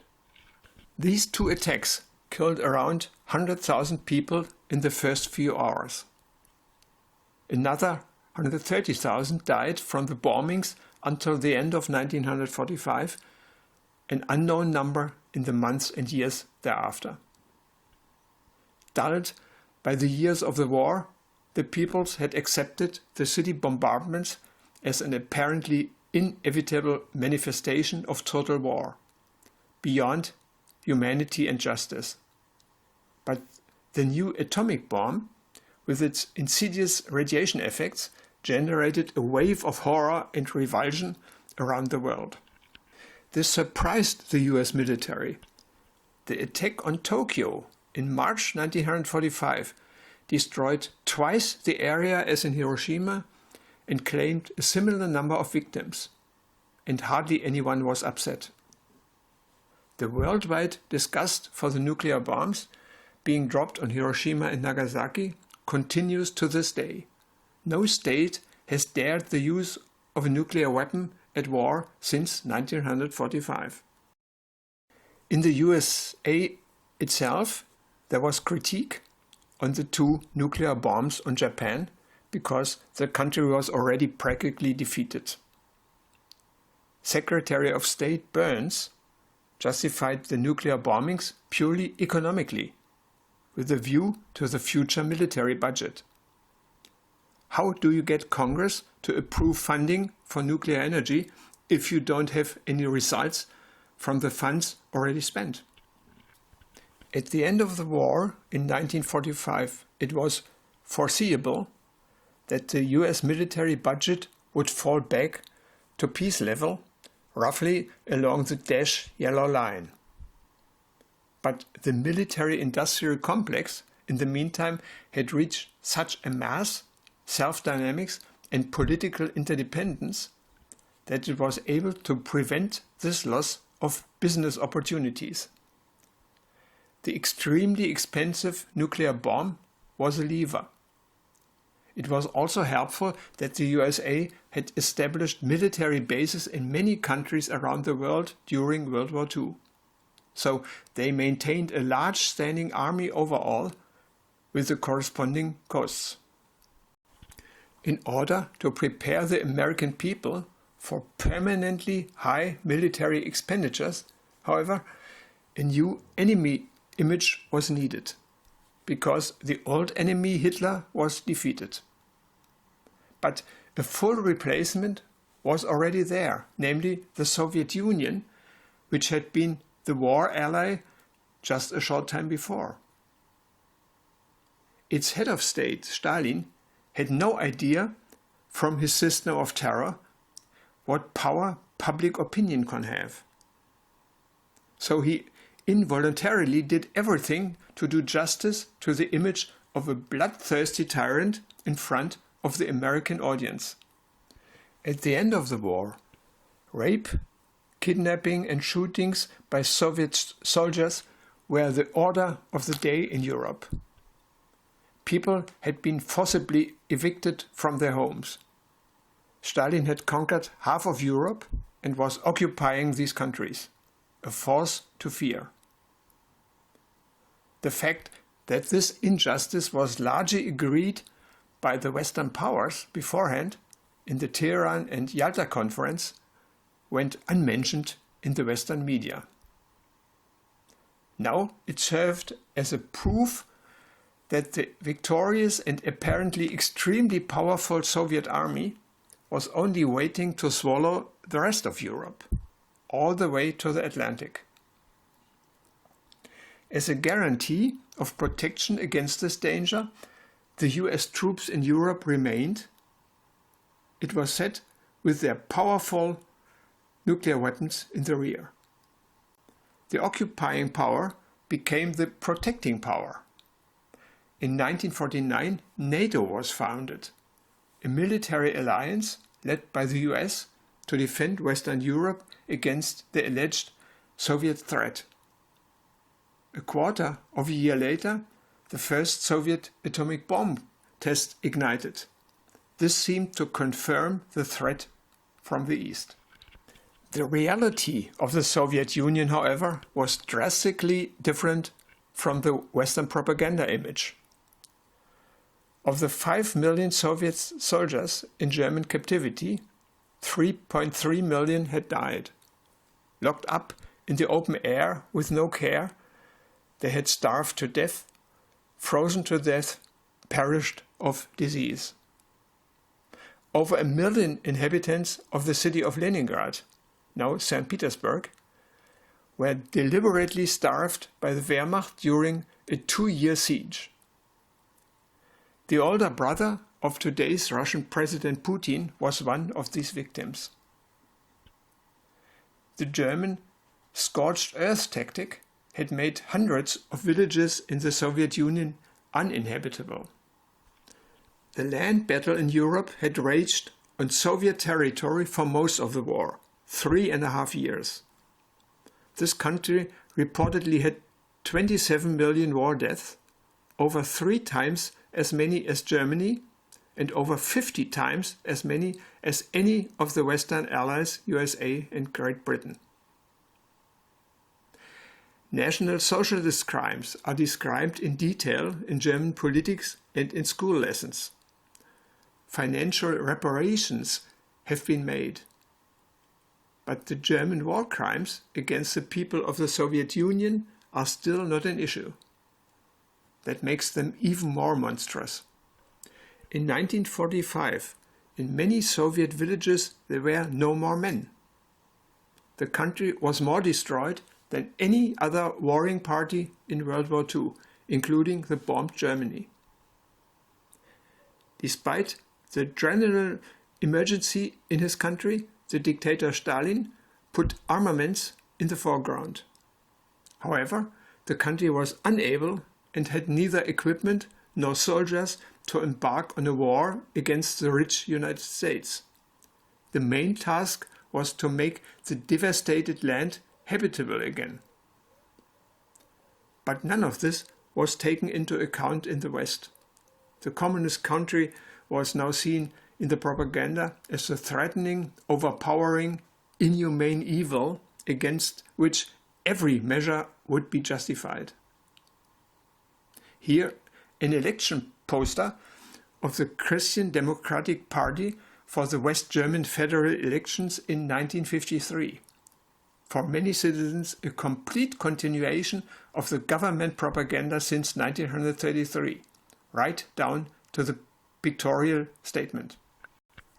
The people of the Soviet Union suffered from Stalinist terror and the scarcity economy, but at the same time they had their concrete experience of the contradictions between the words and the deeds of the West. People involuntarily witnessed the gap between the philanthropic theory and the inhumane practice of the West, especially the United States. Even if communist propaganda deliberately exploited these things, there remain disturbing historical facts. 3 outstanding examples. In 1947, the American Air Force planned the Operation Broiler, a word for roast chicken. The cynical name was program. 34 atomic bombs on 24 Soviet cities, their inhabitants in a radioactive firestorm. A crime several times greater than the National Socialist Holocaust. At the same time, the Western media complained every day of the lack of freedom of the people in the Soviet Union. The Soviet Union did not have a single nuclear bomb. The first nuclear test would be not before 2 years in the future.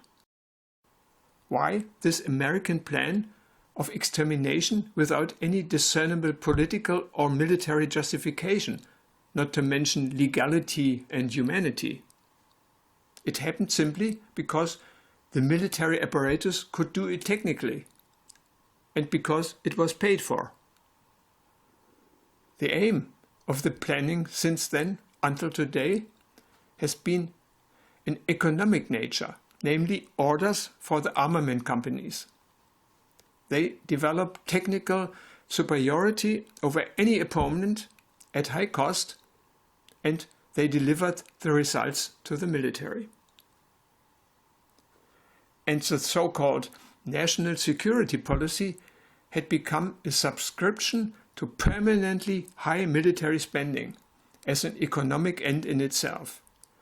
The biggest accident that can be assumed, the worst case scenario for the system, is peace.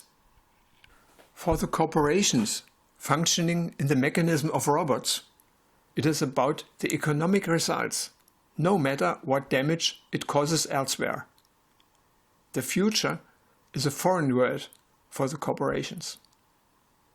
No upper limit. In 2020, the US military budget was 3 times that of China and over 10 times that of Russia. A second example, even more unsettling than the roast chicken. In 1961, the newly elected US President John F. Kennedy asked his military about their secret nuclear target plan called PSYOP.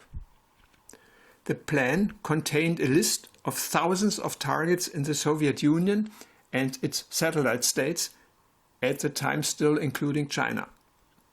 Kennedy's question: if this PSYOP plan were carried out, how many people would perish? The answer was 275 million immediately, another 50 million within 6 months. 50 times the Holocaust of the National Socialist regime, an unimaginable crime.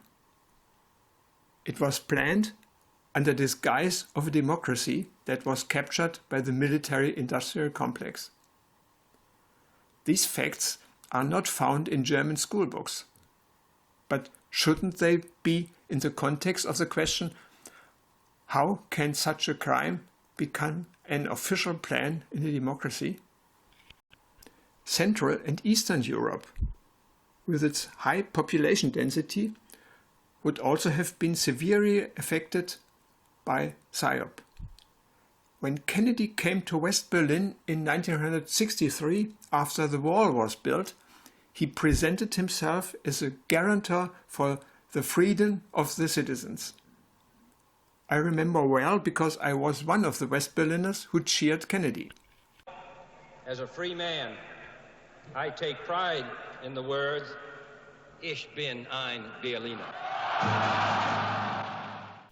Kennedy did not mention that at the time his Air Force had planned 91 high-yield nuclear bombs against Soviet military positions in and around Berlin. None of the 4 million inhabitants of Berlin would have survived this attack by the US Air Force. Not even the 6,000 American soldiers who were stationed in West Berlin. At that time, in West Berlin, we would not have believed that the USA could be an attacker. And in such a way on top of that. The United States were the protecting power. They can't do that because they are the guardian of Western values. The US military is bound by law, unlike the communist counterpart. we had learned and believed that. At that time, in 1963, the Soviet Union had some R-7 intercontinental ballistic missiles for the first time, with which it could fire at targets in the USA. Huge devices that were still extremely difficult to handle. A third example.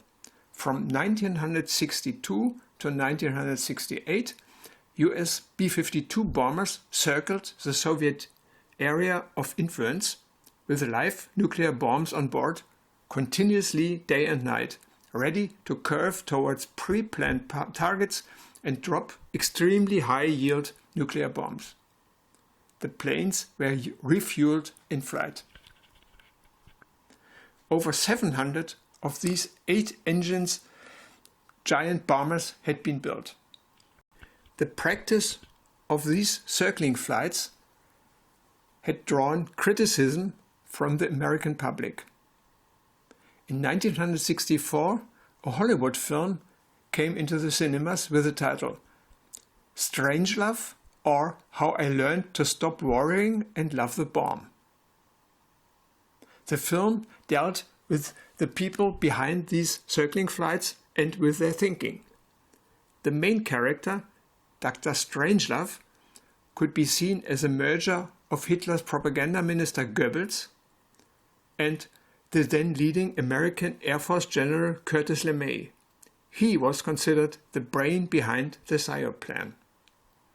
2 crashes of B-52 bombers in Spain and Greenland released plutonium, a highly toxic man-made chemical element from the nuclear reactor.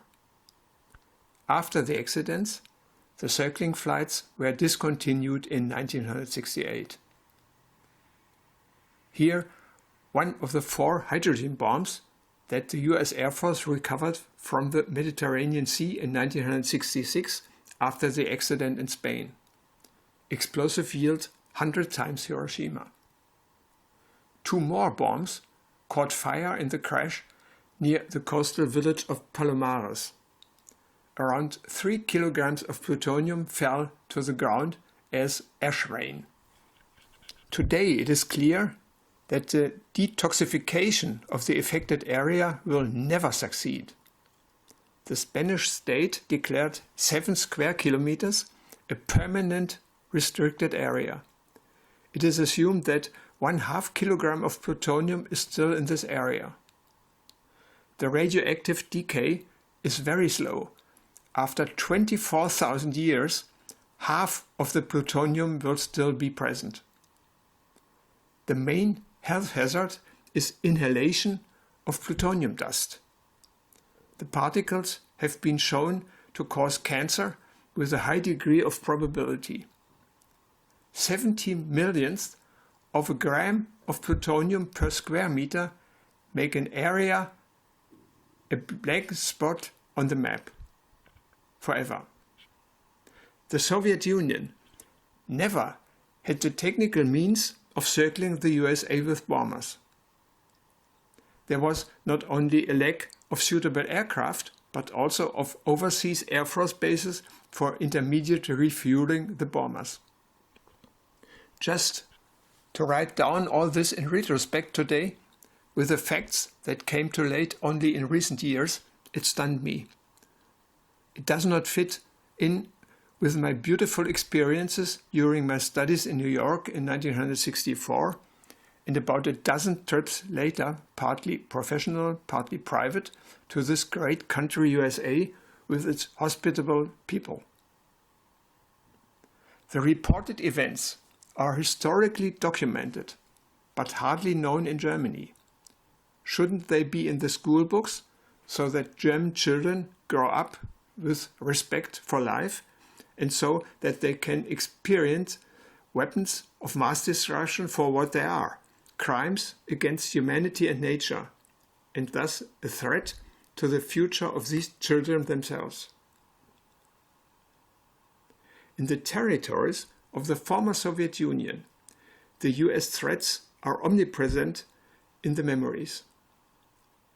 The generation there, who are at the forefront of political decision-making today, grew up in the midst of the B-52 encircling.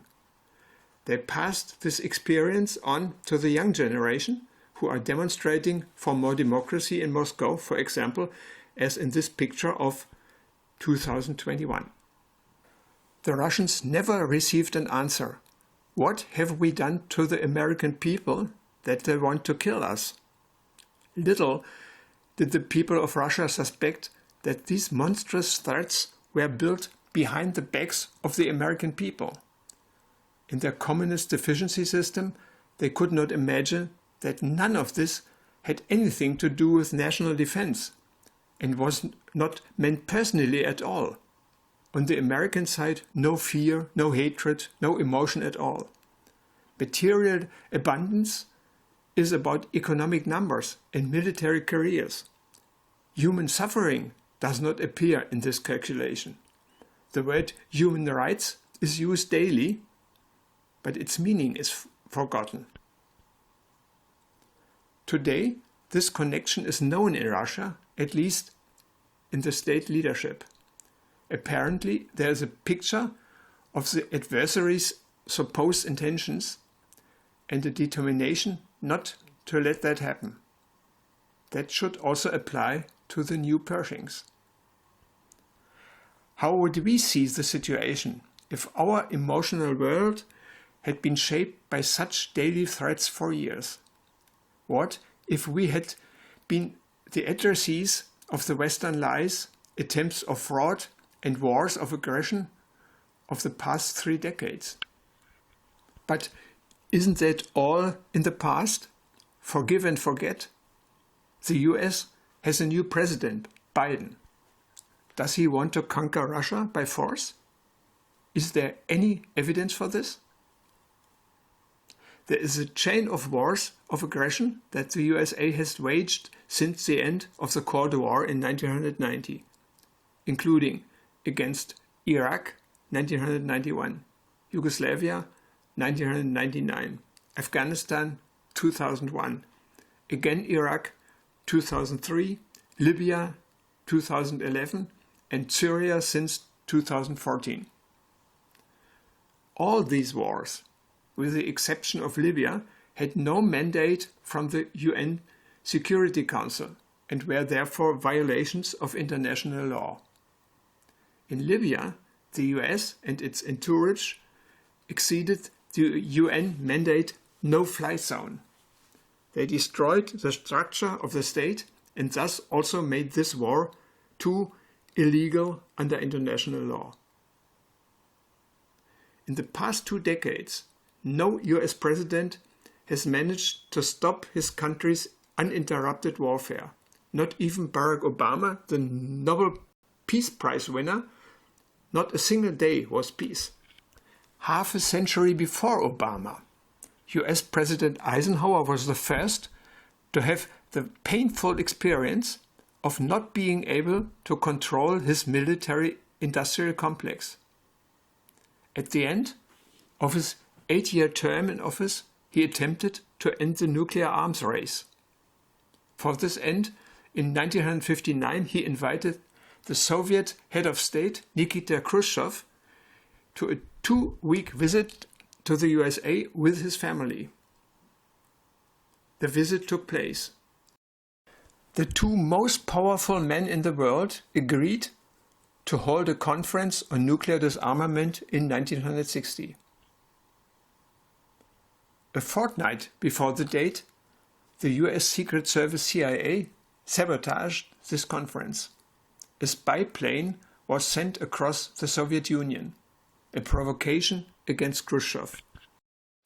In his farewell speech in 1961, Eisenhower warned his fellow citizens against the destruction of democracy by the military-industrial complex. In fact, a robot-like state within the state had emerged with immense power in business and politics. And that power grew even further. Eisenhower's successor was Kennedy in 1961. This change brought an innovation that has since turned the presidential elections in the USA into a farce. The two parties, the Democrats and the Republicans, each nominate a candidate for the office of president. For the first time, both candidates operated their own campaign machines independently of their party. They were financed for their persons through donations from corporations.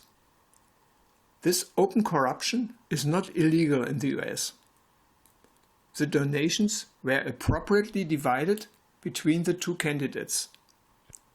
Regardless who of the two candidates becomes president, he is committed to the donors. The system has since been perfected. In the 2020 election campaign, Donald Trump received $600 million in donations. Joe Biden even around $1 billion. This astronomical money is spent on professional advertising. This is one of the reasons why US elections have practically no influence on armament projects. What perspective does this system offer the American people? Back to the chain of US wars since 1990. All these wars, with the exception of Syria, began as conventional decapitation strikes against the leadership structure of the attacked state, mostly without any warning, with a nightly salvo of at least 100 cruise missiles. Murder of the king as standard. The winner doesn't need a negotiation partner. For the perfect regime change, he flies in his own new government with a democratic decoration. Regularly, chaos breaking out in the attacked country afterwards, it doesn't matter. All of these wars, mostly with England and France in the wake, were based on allegations that later turned out to be false. The goal was apparently the war itself and the associated economic turnover, and control over land and raw materials as spoils of war. Here again, a look back into the ups and downs of the US military budget after World War II. Korean War, 1950 to 53. A US proxy war against the Soviet Union. Clear peak. Korea was a testing ground for new military techniques, including the first jet fighters. Vietnam War, 1964 to 75, 11 years. 2.5 times the amount of total ammunition quantity of World War II on a country about the size of Germany, on the half as densely populated. The first war that the US lost militarily, but the war goal of ammunition sales was achieved. The Vietnam War came to an end due to civil resistance from a broad American peace movement. Under this impression, the US Congress froze cash flows. The military budget fell.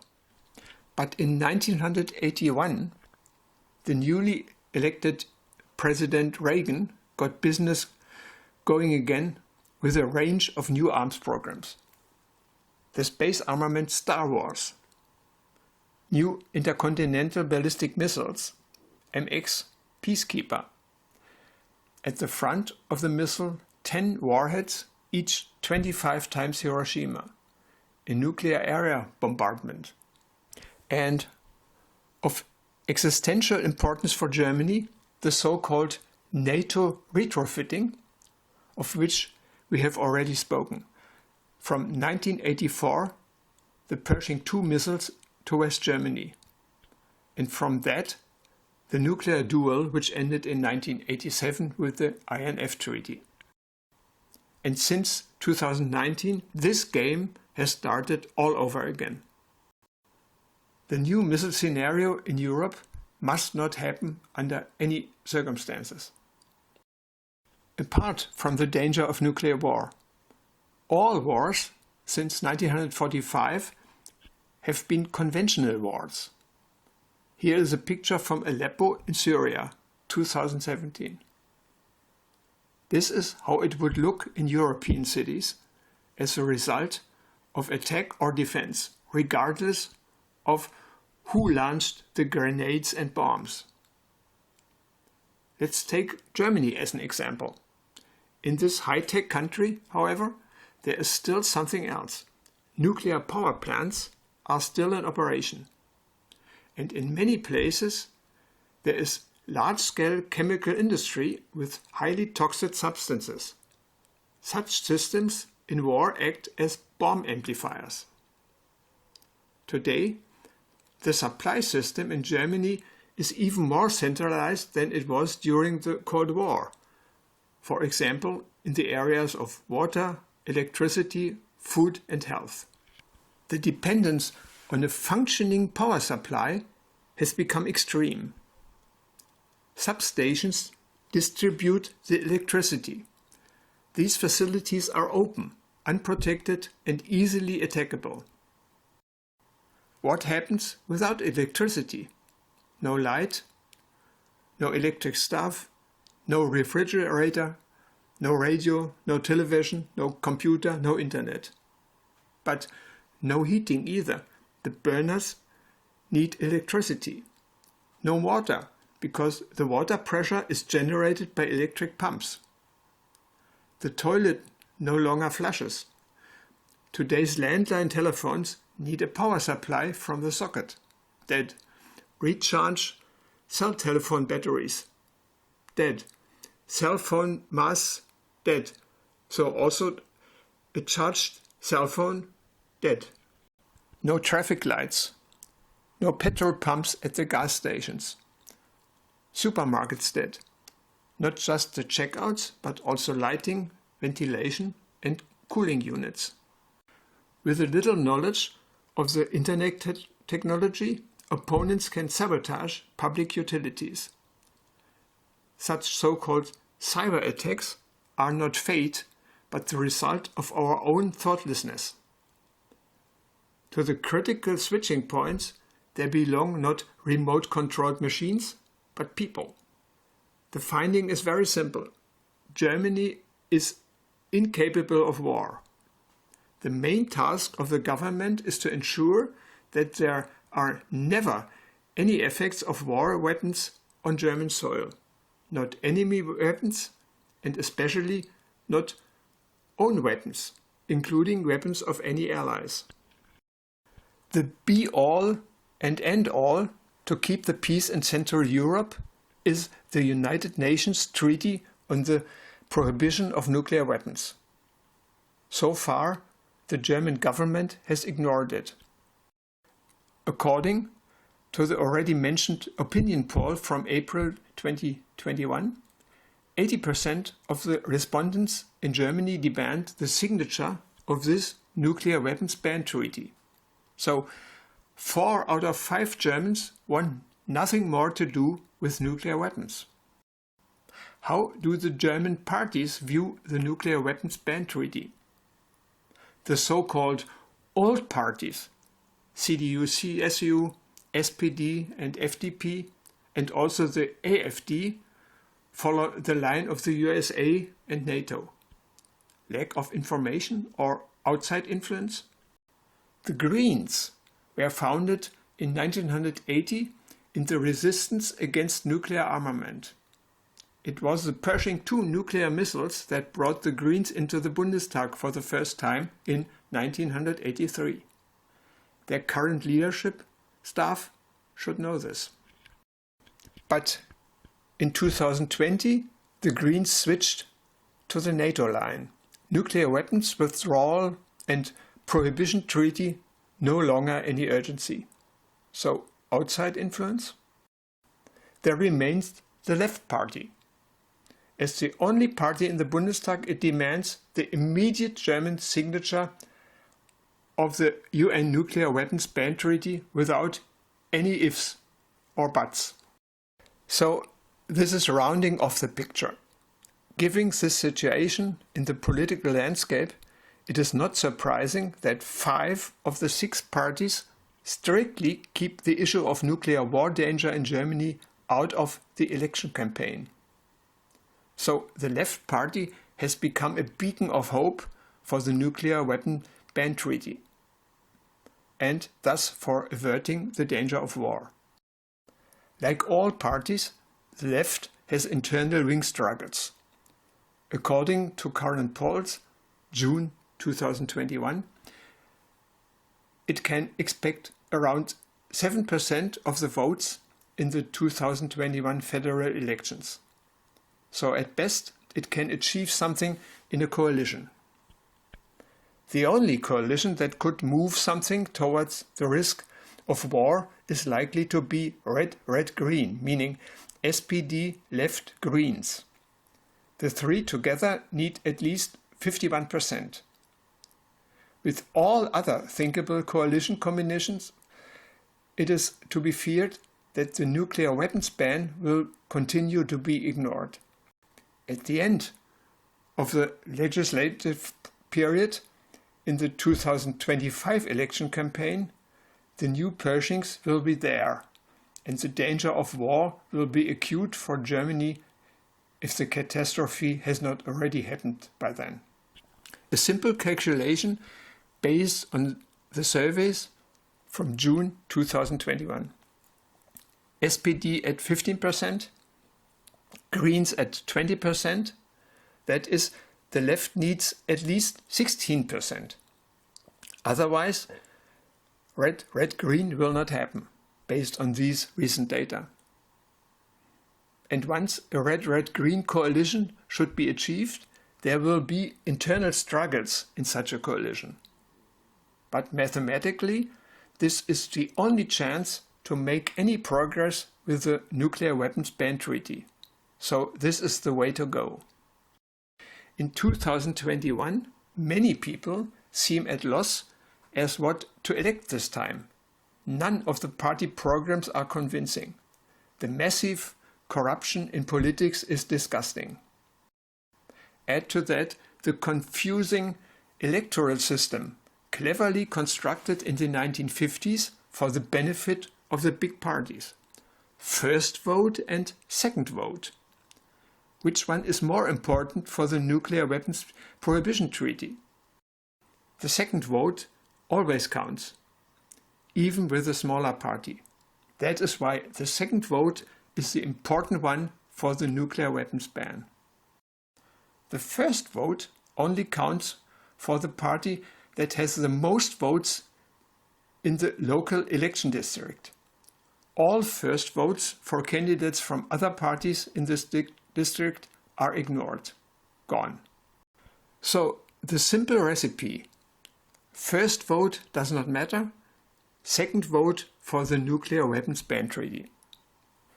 A motto of the American peace movement around 1970, at the successful end of the Vietnam War, was accompanied by music. Give peace a chance. This opportunity exists today in Germany in the sense of the second vote for the Nuclear Weapons Ban Treaty. To be clear here, I don't want to campaign for a particular party. I am non-party, do not consider myself left, whatever it is, and I consider the political parties in Germany to be a short circuit in the democratic separation of powers.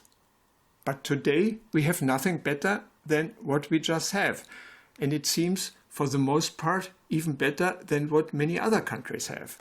The matter is simple. Of the 6 parties in the Bundestag, the left has been on a firm course for the nuclear weapon ban for years, and it is the only one. So let's assume that in the sense of give peace a chance, it receives votes from undecided voters known as swing voters. It's about this one election in 2021. Next time may be different again, but this time the second vote for the left against the threat of nuclear war. The weight of a snowflake, but hopefully a lot of snowflakes will have cleared the hazard by the next election time, 2025. Assuming optimistically, this amounts to 15 to 20% for the left. That should be decisive for the Nuclear Weapons Ban Treaty. It is completely wrong not to vote, because that automatically strengthens the voices for continuing armament until it bangs in Germany. Can I do something wrong there? Am I helping an extremism to power with my second vote for the left? No matter whether I think the rest of the party program of the left is good or bad, at 15 to 20%, it will never become a government program. It will only be able to prevail if it's going in parallel with the majority will. It does not seem to be doing that so far. However, it seems to me that the social engagement of this party is widely viewed positively, and leaders of the left enjoy a reputation across party lines. Saving Germany from nuclear annihilation in the war between the USA and Russia is ultimately only a stroke of a pen away, the signature of the Nuclear Weapons Ban Treaty. This signature is a purely German decision, regardless of what NATO or the EU say about it. The USA, England and France will certainly try to prevent German accession to the treaty, because this limits their freedom to use Germany militarily, especially as a battlefield. Should this one-off opportunity from the occupation period no longer exist, why are the USA, England and France still in NATO? But this is not about the interest of nuclear weapon states, but about the safety of the people in Central Europe. So, suppose the German signature on the Nuclear Weapons Prohibition Treaty is given. So the way is open for the all-European peace order after 3 lost decades. This does not mean that love will break out among the so different states of Europe. And it will not become an island of blissful democracy either. See Poland, Hungary, Russia, Turkey. But there will be agreement on one point. Problems in Europe, including Russia, will be solved through negotiations and law, never again through military force. The political structure of these clarifications has been in place since 1995, the Organization for Security and Cooperation in Europe, or OSCE for short. Its members are Russia and the USA, all other NATO countries, plus just as many non-NATO countries, a total of 57 countries in Europe, North America and Central Asia. In order to prevent greater disaster, it is urgently necessary to declare the European inland seas internationally free of nuclear weapons. For example, so that Chinese submarines do not end up in the Mediterranean in the event of a China-US conflict. According to the maritime law of peaceful passage, the neighboring states are allowed to control ships entering the straits and to reject them if necessary. Would the Russians go along with a ban on nuclear weapons in the Baltic, Black Sea and the Mediterranean? Perhaps. They still have their ports on the Barents Sea. In 1981, the Soviet head of state, Leonid Brezhnev, had proposed to ban ships carrying nuclear weapons from the Mediterranean. That would have cost him the nuclear role of his Black Sea fleet.